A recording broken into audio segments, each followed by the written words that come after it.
Good morning. Thank you for joining us today. This is an important day for the Ontario justice system. Proud to be here along with my friend and colleague, Minister Kerzner, who you all, of course, know. Together with our partners, we've been working hard to ensure Ontario's justice system works better for the people of Ontario. I'm thrilled to be here to talk about some of the changes we're making as a government. Throughout most of my professional career, I've had the privilege of working in the system through several different perspectives, as a clerk and as a lawyer and now as the AG. I've always been struck by the people who are working in the system in all the different sectors and how willing they are to give us their ideas and thoughts, and how we've really benefited from the collaboration initiative, especially over the last several years as we've gone through tremendous change. And today I'm proud to announce the Enhancing Access to Justice Act. The Act represents a necessary step forward in strengthening Ontario's justice system and community safety across the province. Today's proposed changes are based on countless conversations I've had with staff and judiciary, practicing lawyers, and people who have come into contact with the system, sometimes for the first time in their lives. We're bringing forward legislative and regulatory improvements to statutes that in many cases are outdated, as we've been doing over the last several years, and these proposed improvements will help bring us into the 21st century. Keeping our communities safe remains a key priority for our government, and that's why we intend to make changes to the regulation under the Victims' Bill of Rights to make it easier for victims of certain crimes to achieve justice. Now, victims of acts of terrorism, human trafficking related offenses, motor vehicle theft, and hate crimes that target clergy and places of worship, they'll be able to sue their convicted offenders for emotional distress and related bodily harm in civil court. Victims of terrorism and hate crimes, by definition, experience emotional trauma with long-lasting effects, and these crimes can have devastating effects, not only on the victims, but also on their communities. Our proposed changes to the Victims' Bill of Rights would also make it easier and less traumatizing for vulnerable individuals to sue their convicted offenders for emotional distress by not having to prove that their trauma exists in the civil courts. Our government recognizes the seriousness of the crimes, and we are ready to take action. Nothing matters more to us more than ensuring safe communities, supporting victims of crime, and protecting our most vulnerable. Now, in this bill, as I've mentioned before, we're protecting youth. There are a variety of changes, and a fundamental imperative of our government is youth. Now, 5 years ago, the federal government decided that cannabis would be legal in this country, and part of the new legislation was to allow the cultivation of up to 4 cannabis plants per home. As it stands, cannabis can be grown in home-based childcare facilities. We find this deeply unsettling and inappropriate. And quite frankly, I never imagined we'd even have to legislate this. But as another means of keeping our children and youth safe, we're proposing to ban the cultivation of recreational cannabis in both licensed and unlicensed homes offering childcare services. British Columbia has had a similar rule in place for years, and we feel it's safe and measured. It's a good way to limit youth exposure and access to cannabis, and it's quite frankly the right thing to do. We're also taking steps to negotiate and implement agreements with First Nation communities to support cannabis regulation on reserves. Now, we also know there's an ongoing need to ensure that our justice system meets the demands of the 21st century. We've made a ton of progress, but there is a lot more work to be done. And that's why we're putting forward proposals to change the Courts of Justice Act and other statutes to create flexibility and fix current gaps in procedures for things like evictions enforcement, child protection cases, dealing with vexatious litigants, and impaneling juries. All these changes would streamline processes, create more efficiencies, free up court time, and resources to support our high priority items, including criminal cases. These are just a few of the proposed changes we're making, designed to enhance community safety, protect youth, and modernize the justice system for Ontarians. Now, it's my great privilege to introduce the legislation alongside my honourable colleague, Minister Kerzner, and I look forward to discussing more specifics on the legislature and after my colleague gives his presentation. So thank you, merci, and megwich. Over to you, Minister Kerzner. Thank you. Good morning. Thank you, Minister Downey. It's an honor for me to be here with you today on this remarkable occasion, because it's no secret that public safety is one of the most fundamental priorities of this government. The Enhancing Access to Justice Act, if passed, is going to open doors that bolster justice for Ontarians and facilitate enhanced responsibility while simultaneously ensuring a safer province. And if passed, this act will introduce impactful amendments to clarify and strengthen existing public safety legislation. It is about more than just preventing crime. It's about creating an environment where individuals and families can thrive and feel connected and contribute positively to their surroundings. And that is why this legislation contains 3 amendments that will facilitate the implementation of the Community Safety and Policing Act and further ensure a clear, modern, and robust policing framework. In addition to amendments to further the implementation of the Community Safety and Policing Act, this legislation also proposes to amend the Fire Protection and Prevention Act to enhance fire safety. Administrative monetary penalties, or AMPs, are a tool currently used by municipal law enforcement officers and police services for parking violations and other bylaw infractions. AMPs promote compliance while minimizing the regulatory burden of issuing a ticket in violation of an act, regulation, or a bylaw. It is an enforcement tool that is currently not part of the Fire Protection and Prevention Act. The proposed Enhancing Access to Justice Act will close the gap by enabling the issuance of AMPs for specific fire violation in the future. The bill also includes amendments to the Coroner's Act that aim to strengthen the investigation of construction workers who are accidentally killed on the job. And currently, the Office of the Chief Coroner only conducts an inquest for every incident where one or multiple deaths occur. This lengthy process may not identify overarching health and safety trends in construction that could contribute to such deaths. With this act, the new changes would require construction-based deaths to be subject to a coroner-led mandatory review at least once a year, rather than a mandatory inquest. Construction sector stakeholders and families will have an opportunity to be involved and to contribute in a collaborative manner to the review process. Families will also be able to request an inquest be held, which the coroner will consider. The proposed amendments would lead to a broader systemic examination of safety issues in construction and would produce more sector-relevant recommendations faster. We're ensuring families get the answers they need and provide concrete solutions to this province. When ministries come together to put forward a bill, the final product ends up being a collaborative and thoughtful composition, and such is this one.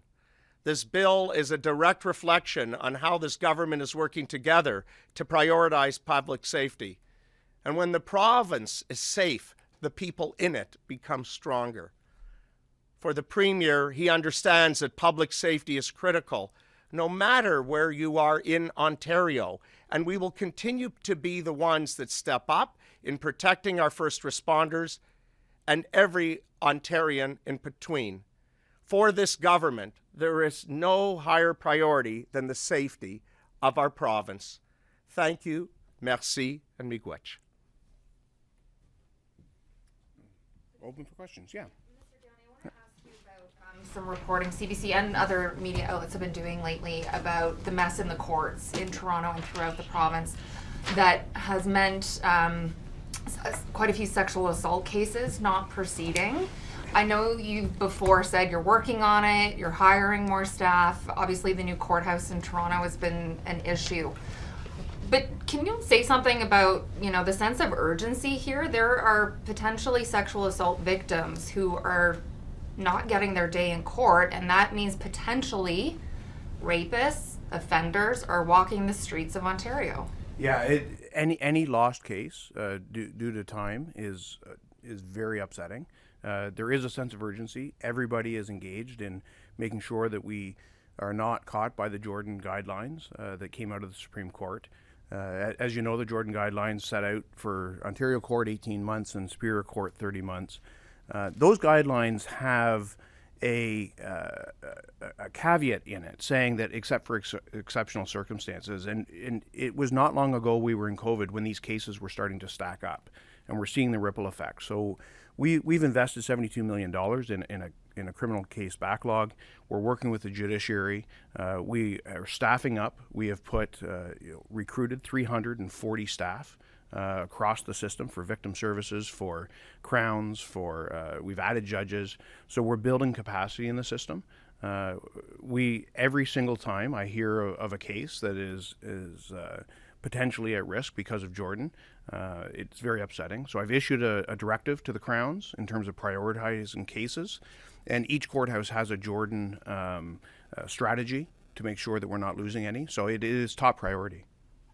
We reported this week on a case that was supposed to proceed in Fort Frances, Ontario, and it didn't because the courtroom was double booked. How does that happen, and who's responsible for that? So I can't comment on individual cases. I can tell you one of the judges that we've added was into Fort Frances, and it was without a judge for 10 years. We're getting ahead of some of the issues that we see coming down the pipes by investing tens of millions of dollars and putting resources and directives and working collaboratively with all the justice partners to get there. So that when I hear individual cases, it's very upsetting, and it's not acceptable. You mentioned this directive to Crowns. When did you say that, and what's the directive? Yeah, the directive went out a little bit ago. I can get you the exact date, but the gist of it is it's directing Crowns to look at their caseload, to prioritize the most serious cases. That often is homicides, serious sexual assaults, and you can imagine as we go down, there are some things that need to be getting their day in court over others. Tough decisions. Crowns have discretion. I can't direct them on individual cases, but I can direct them on topic area, and so that's what we've done. Further to Megan's point about the courts being a mess, the civil courts are. You talk to any civil lawyer in the province, and it's years and years and years before any victim will have their day in court. But at the same time, you're making it easier to sue. But I've talked to so many, probably hundreds of victims who've never been able to get a dime out of the criminal. So it depends on. Is this gonna are you gonna staff up civil courts more too? So when we enhance court capacity, it helps in all areas. But the criminal, the serious homicides, the sexual assaults have to take priority.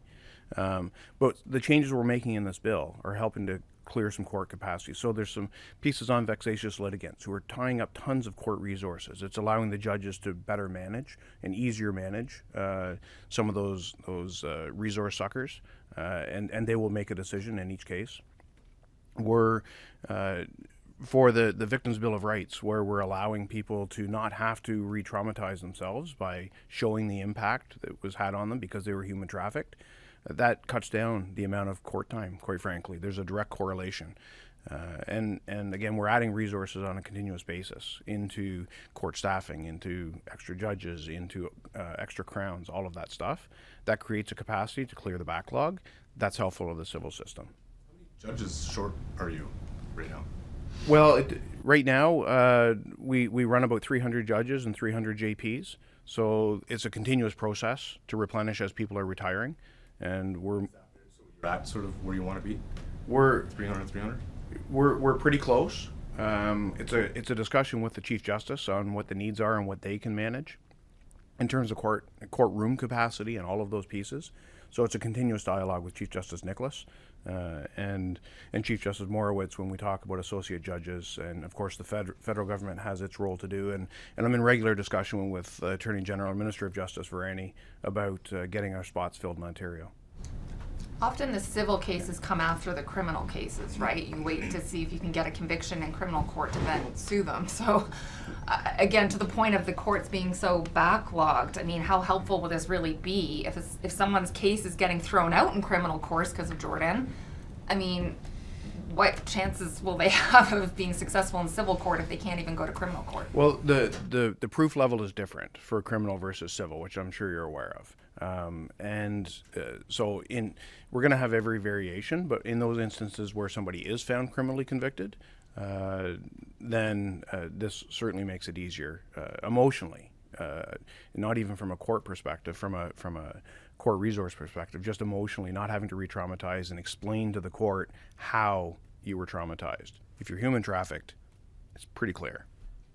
The part about the banning cannabis in home childcare services, is this a problem? I mean, can you give us some examples of where this has happened and where is this coming from? Yeah, I can't give you specific examples because I can't. But what I can do is say that this came up because there were issues. Surprisingly, it's just something I wouldn't have even thought of.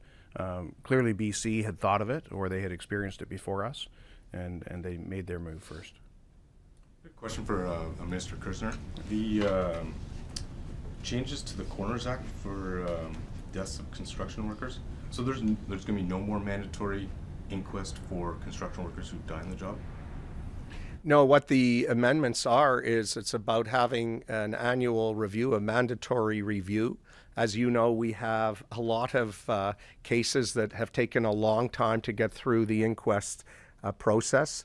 And what we've done is we've met with our stakeholders and we've tried to find a way that is collaboratively better. We think when we group like cases together, then there'll be lessons learned and overarching conclusions that will be found. A family still retains the right to request a mandatory inquest, but if we can speed up the process, it will absolutely help the families as well. And we think this is a good step. So it's not mandatory. It won't be mandatory after this bill passes. There will be no mandatory coroner's inquest. There will be a review, but again, the family can make a request to the chief coroner that we would like an inquest to happen. We think then the chief coroner can decide, right? The family doesn't automatically get an inquest, or would they? Right now, the way the proposal is made is that there will be an annual mandatory review. The coroner will consider the request, and we have great input from the stakeholders. Thank you. Minister Downey, in terms of the piece that you were talking about on allowing judges to better manage vexatious litigants, can you explain how that'll work in a practical sense? Will they have more discretion to, essentially throw these cases out, or, in practice, how will it work? Yeah. So what happens now is if there's a case happening, an individual has to bring a separate action to have the individual deemed a vexatious litigant.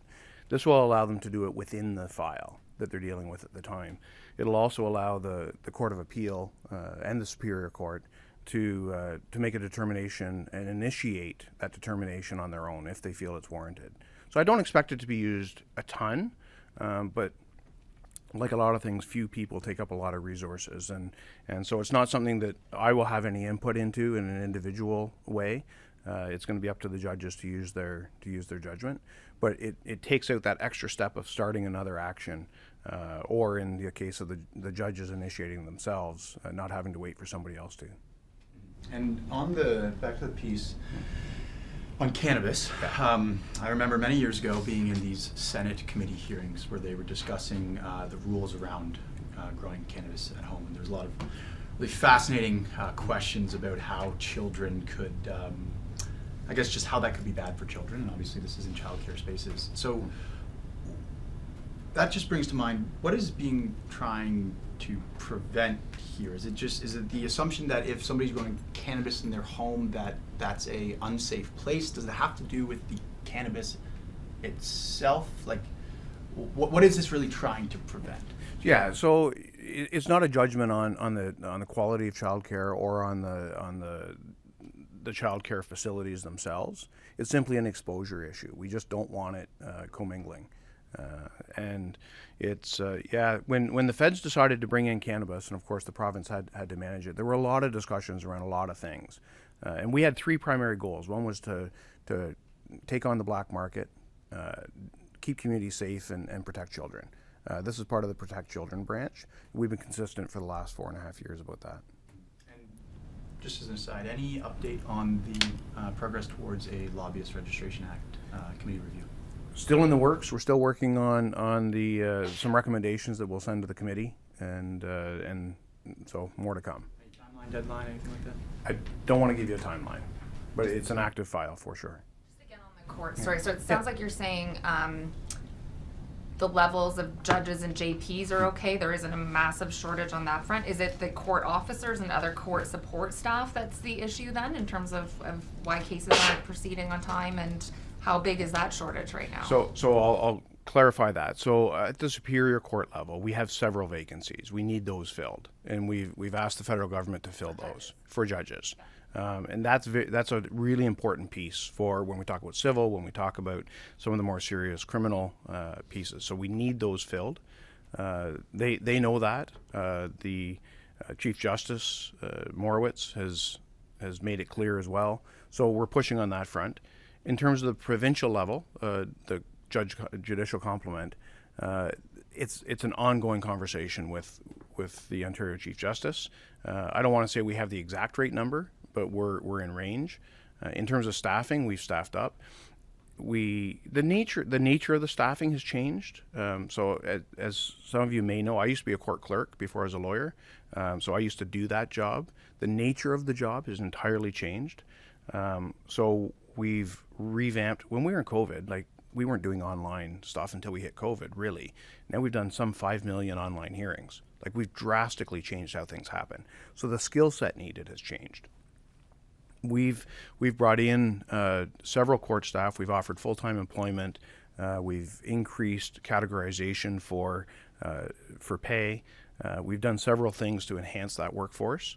And some of the early bumps that you saw in the Toronto courthouse, we've figured that out. We haven't had a court closure due to staff for several months. So it's an ongoing, it's all the parts moving together at the same time, if that answers the question. You said before that it's upsetting when you hear about the stories, Yes. but what is your message to Ontarians who, some of the women CBC's interviewed have said they've lost faith in the justice system? If they had a friend that was sexually assaulted, they would discourage them from reporting it, because it is so traumatizing for people to come forward, to go to court, and then the disappointment and the trauma of the case not proceeding. What is your message to Ontarians who are losing faith in the justice system? Yeah, we will not stop until we fix that. We want people to have faith in the justice system. I do not want people who have been victims feeling they can't come to the justice system and get justice and be heard. That is not acceptable. We will not stop until that is entirely solved. Minister, do you have any update on the King's Council designation process? Yeah, I've been consulting with a lot of the different legal organizations on some of the criteria and some of the process. So I've received input from several of them. We're making progress. I hope to have an application portal opened fairly shortly. What would that sort of look like? Well, I'm working. Like a lawyer could recommend another lawyer? Or My intention, so this is intentional, my as opposed to where we've landed entirely, but my intention is that a lawyer can nominate another lawyer or can self-nominate. And there's reasons that some of the input that I got from different organizations, and certainly in more rural areas, they want self-nominating to be an option.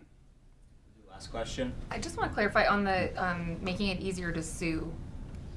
Can you explain again sort of what's actually changing? Like, is it currently people can sue people for these things, but the change you're making is that once they go to court, they won't have to explain the trauma Correct. they experienced? So for a variety of things that are laid out in the materials.